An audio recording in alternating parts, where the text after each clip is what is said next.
بسم اللہ الرحمن الرحیم۔ السلام علیکم، میں ہوں امین۔ کچھ دنوں سے غائب تھا، کچھ مصروفیات تھیں، اور دوسری بات یہ ہے کہ یہاں جو ہمارے لوکل اسٹوڈنٹس ہیں ان کی طرف سے میرے واٹس ایپ پر مطالبے آ رہے ہیں۔ کچھ کہتے ہیں کہ ہمیں ڈیزیز وائز سمجھاؤ، اس سے فائدہ ہوگا کہ ہم ڈیزیز کو بھی سمجھ لیں گے، پیتھالوجی کو بھی سمجھ لیں گے، اور ہمارے لیے مریض کو دیکھنا بھی آسان ہو جائے گا۔ کچھ اس ریپورٹری روبرکس پہ زور دے رہے ہیں کہ وہ ٹھیک ہے، وہ پڑھاؤ، اور کچھ کہتے ہیں کہ ڈرگ پکچر جو ہے یہ پڑھاؤ، اور کچھ کہتے ہیں کہ سمپٹمز وائز ہمیں میڈیسن پڑھاؤ۔ تو ان باتوں میں ذرا سوچ رہا تھا کہ کیا کیا جائے۔ تو یہ سب کچھ انشاءاللہ پروگرام میں نے بنایا ہے، یہ ہوتا رہے گا، چلتا رہے گا، اور سارے مطالبے آپ کے انشاءاللہ پوری کرنے کی کوشش کروں گا۔ بات ہماری چل رہی تھی لیبارٹری پہ، ہم روبرکس ایکسپلین کر رہے تھے، تو اس بارے میں ایک وضاحت کروں۔ بہت سارے چینلز ہیں، میں بھی دیکھتا ہوں، سنتا ہوں، اور یقیناً آپ بھی اس طرح کرتے ہوں گے۔ اس میں ایک مسئلہ ہے کہ روبرکس کی جو ایکسپلینیشن کی گئی ہے وہ غیر ضروری ہے۔ 10 سے لے کر 12-13 منٹ تک بات کی گئی ہے ایک روبرک پہ، جو اتنا ڈیٹیل اس کی ضروری نہیں ہے، کیونکہ پھر اسٹوڈنٹ ٹو دا پوائنٹ چیز نہیں سمجھتے۔ میں ایک روبرک کی مثال دیتا ہوں۔ مثلاً ایک روبرک ایکسپلین کیا گیا ہے، pretends to be blind۔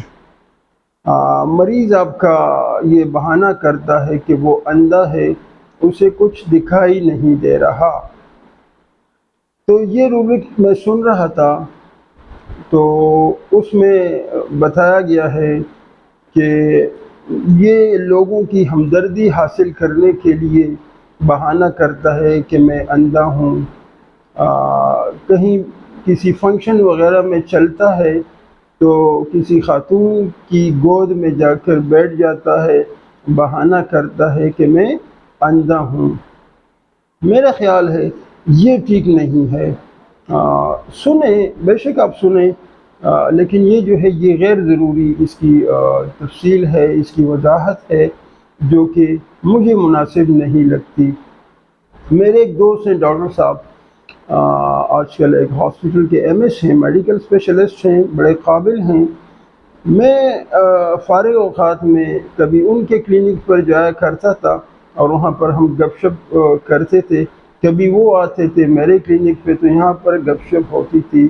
ایک دفعہ میں ان کے ساتھ بیٹھا ہوا تھا کہ ایک پیشنٹ آیا، وہ ذرا فری بھی ہے ان کے ساتھ، اور میں بھی جانتا ہوں آج کل ان کا انتقال ہو گیا ہے۔ تو وہ جیسے ہی اندر داخل ہوا تو کہنے لگا، کہاں ہو، کہاں پر بیٹھے ہو، مجھے تو کچھ دکھائی نہیں دے رہا۔ تو ڈاکٹر صاحب مجھے کہنے لگے، اسے اب دیکھو۔ انہوں نے سرنج اٹھائی، اس میں وہ نیڈل فکس کی، اور اس کی آنکھوں کے سامنے سیدھا کر کے اس طرح سے پکڑ لیا۔ تو مریض کہنے لگا، نہ کریں نہ کریں ڈاکٹر صاحب، نہ کریں نہ کریں، نظر آ رہا ہے نظر آ رہا ہے۔ تو وہ کہنے لگے، یہ اتنی باریک سی سوئی تمہیں نظر آ رہی ہے، اور ہم اتنے بڑے بڑے انسان ہیں اور تمہیں نظر نہیں آ رہے۔ تو مجھے ذہن میں خیال آیا کہ یہی اصل وہ پکچر ہے کہ بندہ بہانہ کرتا ہے کہ مجھے کچھ نظر نہیں آتا۔ پھر میں نے ان سے پوچھا، تو یہ مذاق میں نہیں کیا کرتا تھا، وہ ایسے ہی کرتا تھا، جس سے بھی ملنا ہو، وہ کمرے میں بیٹھے ہوتے ہی اندر چلا جاتا، تو یہ یہی کہتا تھا کہ مجھے کچھ نظر نہیں آ رہا۔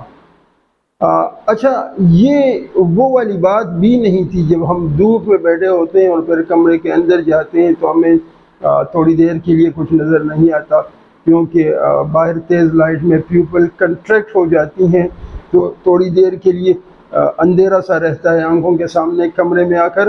تو یہ وہ بات بھی نہیں تھی۔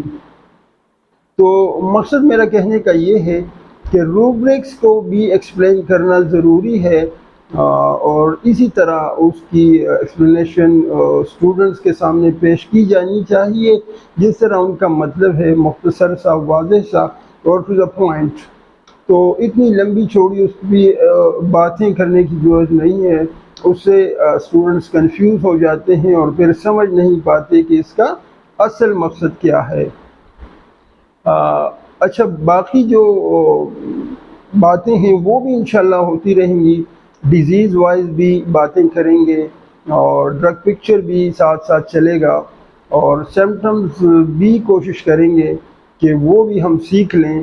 تو یہ سب کچھ ہوتا رہے گا، لیکن آج کل کچھ مصروفیت ایسی ہے کہ وقت بہت کم ملتا ہے، اور جب ملتا ہے تو اتنی تھکاوٹ ہوتی ہے کہ پھر کچھ کرنے کو جی نہیں چاہتا۔ تو انشاءاللہ ہو جائے گا، 2-4 دنوں میں سب کچھ سیٹ ہو جائے گا، اور یہ ساری باتیں ذہن میں ہیں۔ چینل پر جو میری دوست ہیں ڈاکٹر شبنم نورین، ان کی اپنی بھی مصروفیات کافی زیادہ ہیں سوشل سیکٹر میں اور پھر پیشنٹ کے ساتھ، تو انہوں نے بھی کہا ہے کہ اب وقت ملے گا تو انشاءاللہ پھر کویسچن آنسرز کی شکل میں کوئی ڈیزیز ہم بتائیں گے، اس طرح کسی میڈیسن پر بھی ڈسکشن ہوگی، اور بھی لوگ آ سکتے ہیں۔ تو انشاءاللہ یہ سلسلہ جاری رہے گا، مایوسی نہیں ہوگی۔ تو یہ چند باتیں میں کرنا چاہتا تھا۔